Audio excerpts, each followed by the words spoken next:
He's like, your car's ruined. I was in a 3-car collision, but don't call the police. What the bleep do you mean? I don't know why all of a sudden. It was all his fault. My car was taken without permission. I would have been arrested. He should have been arrested. I gave him $3,000. I didn't hear from him for a couple months. Once Kevin did come back, he was drunk. He said that the money that I gave him had vanished. Do you remember where you put it? Yes. Plaintiff Brianna Leslie claims her ex stole her car and totaled it. She's suing for $3,500 for damages. Defendant Christopher Barrows claims he had permission to drive his ex's car. And since the crash wasn't his fault, he doesn't owe her a dime. Do you swear the testimony you're about to give is the truth, the whole truth, and nothing but the truth? Yes. Yes.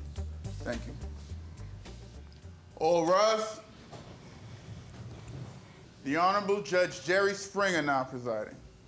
Good morning, Your Honor. Good morning, Najee. This is case number 244 on the docket, Leslie versus Barrows. We have the plaintiff, Ms. Leslie, and you are suing your ex-boyfriend, Christopher Barrows, for $3,500 for car damages. Good afternoon, Your Honor.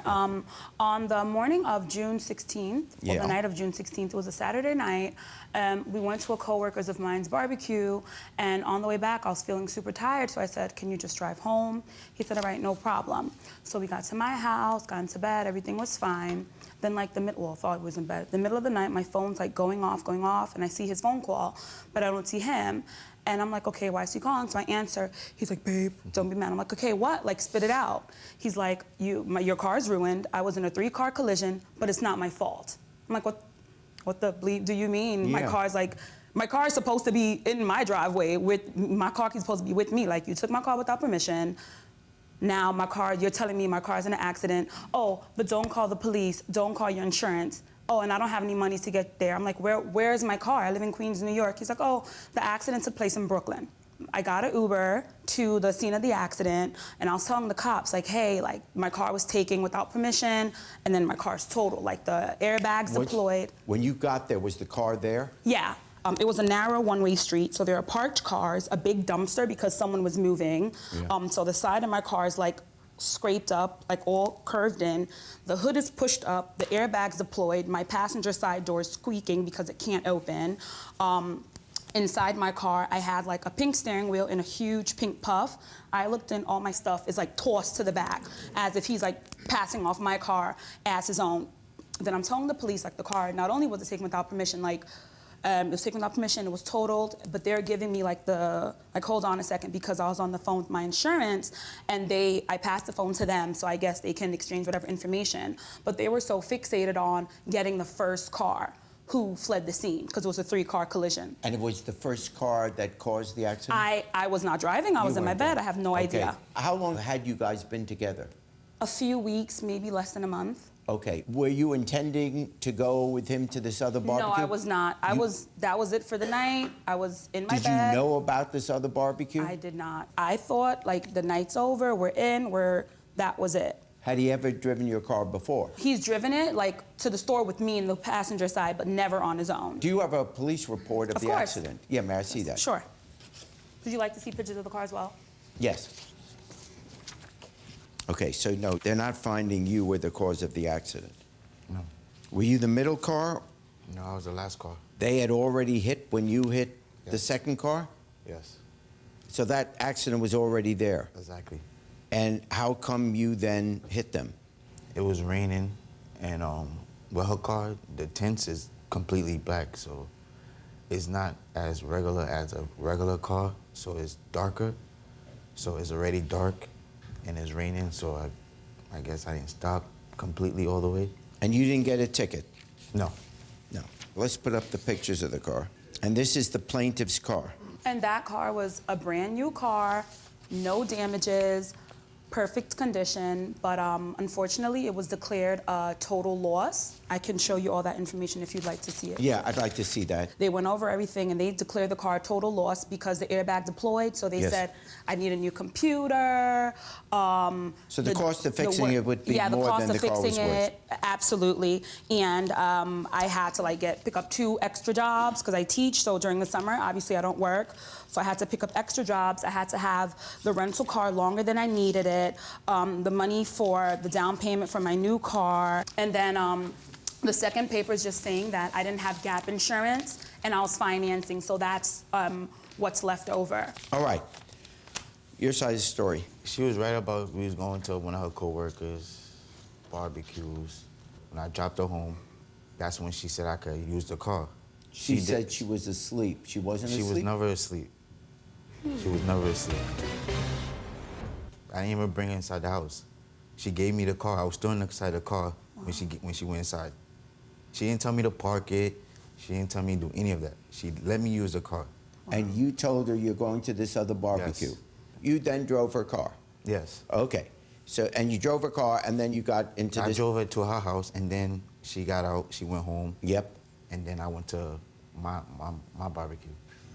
Here's what I see. I'm sorry, Okay. okay. Okay. But That here's, was a really great Okay. tall tale. If what he's saying is so true, then why would he agree at the scene? I have audio, I have video, I have messages to pay these damages because it was all his fault. He was totally gonna pay me the day of. Literally the next day, blocked me, unfollowed me, haven't heard from him. This is my first time seeing him or talking to him since that day, which was June 16th. In addition, my family, friends, and everyone else would reach out on my behalf, block them straight away. It was just a continuous blocking, That's a unfollowing. I have screenshots, I have pictures, I literally have all the evidence. Here that says he admitted his guilt before, so I don't know why all of a sudden I'm like the bad guy or he's telling this tall tale. okay. We have video. Yes. Oh. We have video, Let's see we the got video. messages, I got everything. All right, so we're gonna do 10 installments of 100 starting. When you get back? What date? No, seriously, what day do you get back? Sunday. Starting. So next week, when you get paid next week? Wednesday. He said that the following Wednesday, when he got paid, he'll give me 10 installments of $100 to pay for my deductible because, again, I didn't know what the damage was, but I know my deductible was $1,000. Here's why we don't have to go further into that. I don't see this as a car theft. You two were in a relationship. Admittedly, it was fairly new in the relationship, but you were in a relationship. And this wasn't like, oh my God, who stole my car? I'm not dealing with that issue that you stole the car. He didn't steal the car from you, right? It was stealing. If you take someone's property without permission, that's stealing. I understand what theft is. Clearly, he doesn't. But I am trying to figure out. I would have been arrested. He Yeah. should have been Right? arrested. You guys were in a relationship. Welcome to a romance. You guys were in a relationship.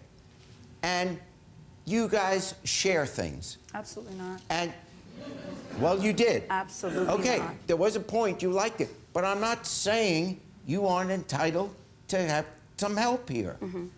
So I am saying, as a good boyfriend, which you were at the time, why on earth should she have to pay for all of this?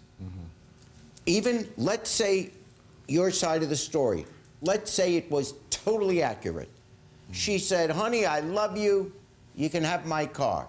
Go to the park, go to that barbecue. I don't need to go to the barbecue. I'm tired, I'm going to sleep. Even if she said all of that, it was her car. She nicely let you use it. Absolutely not. I understand, but I'm So saying it sorry. doesn't matter. The fact is, it's her car. It got into an accident. Even if it wasn't your fault, there's no theory that it's her fault. There's no theory she did anything wrong. This is you saying, we got in my home and we both went inside and went to bed together. If you went to bed together, I'm going to assume there's a relationship. All right, there's a relationship. And in a relationship, people borrow things from each other. He's not a crook for having taken the car. The police would have arrested him. But but he's responsible in terms of you too.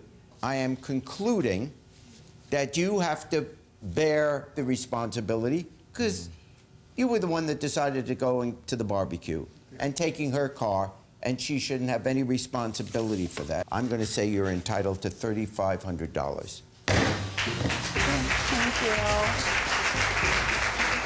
He was so nonchalant, but I know that's the type of person he is, and it seemed like he didn't really care. And of course, he's not going to take responsible because that's not who he is. He is a liar, and he's a thief, and he's manipulative, like everyone just saw. Don't walk, run. Run as fast away from this person as you can, because this is his MO, and this is what he does. She should have had proper insurance on her car. Plaintiff Heidi Boehm claims she hired the defendant to build a bathroom, but instead he got drunk and lost the money she gave him. She's suing for $5,000 for unfinished construction. Defendant Kevin Washington claims the plaintiff used his former roommate to steal the money for her. He says he owes her nothing. Ma'am, approach the stand, please. Please raise your right hands.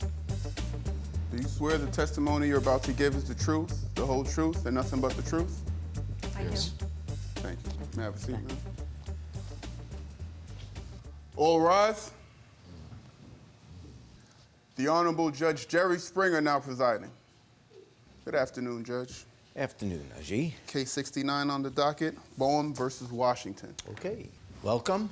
Let's see what we have. We have the plaintiff, Ms. Boehm. Boehm, yeah. Boehm, okay. And you are suing the defendant, Mr. Washington, in the amount of $5,000 for unfinished bathroom construction. That's right. Why don't we start with you and you'll tell me your case? Okay, well, I've known Kevin since the 1990s when he was an engineering student, and then I heard he retired and was doing handyman work. Yes. So I contacted him because I wanted a bathroom put in to update my house. Yes. And I wanted him to frame the bathroom, install and vent the toilet, install and connect the vanity and sink, hang the door, do the painting and drywall. He was going to do it for $3,000. And you accepted that to do it for $3,000? Yes. Okay.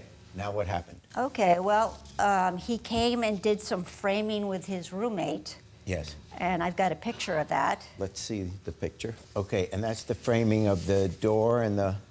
Of the half bath. Got it. And when he did the framing, I gave him $3,000. Yes. And he walked out of the door with it, and I didn't hear from him for a couple months. I called him, I went to his home. Finally, once Kevin did come back, and unfortunately, he was drunk. And he starts working, he's drunk, he can't finish the work, and he leaves in his truck. He said that the money that I gave him, the $3,000, had vanished. And he had some cockamamie story about his roommate taking it.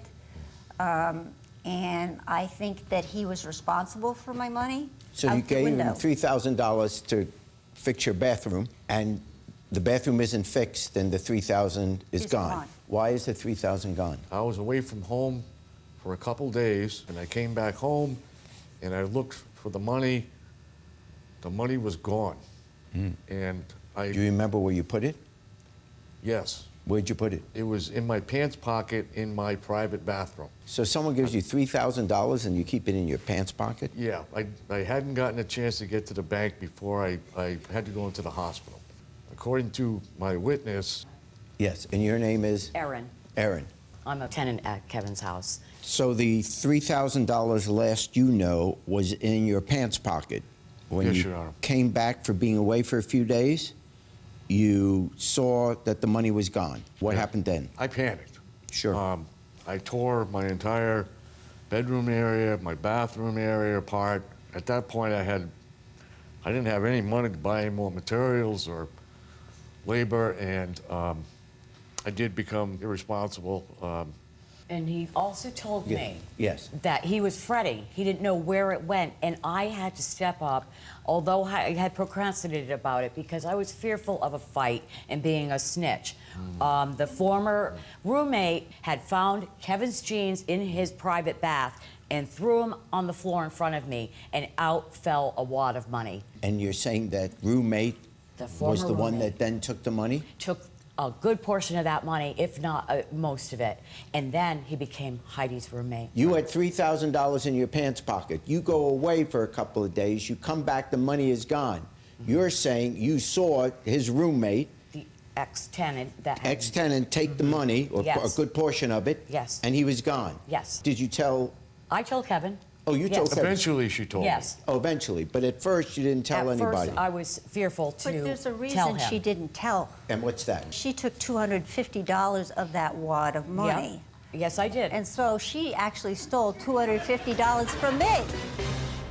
Kevin was evicting me every single week. I've been homeless, and I was afraid of being evicted again. So I said, all right, I will take my deposit out of Kevin's paycheck. So I took $250 from that, and that was it. Yeah. That accounts for $250 of it. The rest is this other roommate who isn't here had the money. So when did you find out that the person who stole the money?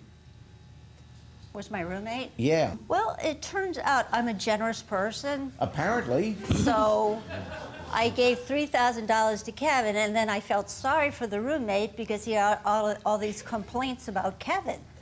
Kevin was drunk all the time. Aaron was in love with him, and Wait, And this Aaron belongs was on my other show. Okay, if you knew, I didn't know before this guy came. so when he moved in with you, I was clueless. you didn't know that he was That's the right. one, or allegedly, we can't prove Right. anything, allegedly he was the one that had taken the money. He's not my roommate anymore. So there's a lot of dysfunction going on here. Yes. Yeah. But the deal is, the original complaint, though, is Right. that you gave Kevin $3,000 to fix the bathroom. He was unable to finish it, Yes. partly because the money was stolen, part apparently because you were drinking a lot. Yes. Okay. So based on that, he wasn't able to do it. Right. So just based on that, if someone owes money or owes work to somebody, and let's say you guys didn't know each other, I mean, you know, you didn't live in the same building, none of this drama was there. It was just that you were hired to do a job, the money gets stolen from you, that's not her problem. In other words, she paid for a job, and it's your job, she paid you, so you've got to deliver. The only thing which would go against me ruling for the plaintiff, because you owe her either the money or the work. And why Very are you still suspicious. friends with her? She stole $250 from you. You know what, Your Honor? We'll have to discuss that. We will. Let's stick to the point. Yeah. This is about you and Heidi. It just seemed really odd and suspicious that this individual moved in with Heidi, you know, right after the money was stolen. I did have to spend $5,000, so I'm asking for $5,000 from Kevin. Here's a picture of the finished bathroom, which is very nice. And I want my $3,000 back, and then I want $2,000 for partial costs for the new contractor. I So know that's what you want. Right. But what you are entitled to, this court is ruling that you're entitled to the money you paid him because he didn't do the work. His responsibility is the $3,000 you gave him to do the job, which he didn't do. That he owes you back, Right. so I award the plaintiff $3,000.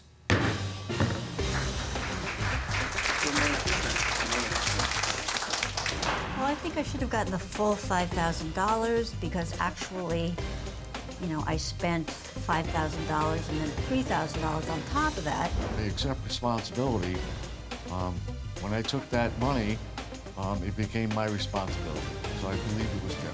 And I didn't steal it from you, Heidi. I stole it from his money. Okay. In the end, I'm certainly responsible. Thanks for watching. Now please approach the bench. The way I look at it, you have two options here. Option A, watch more Judge Jerry. Option B, watch more Jerry Springer. The choice is yours. Now get out of my courtroom. You have more clips to watch. And don't forget to subscribe.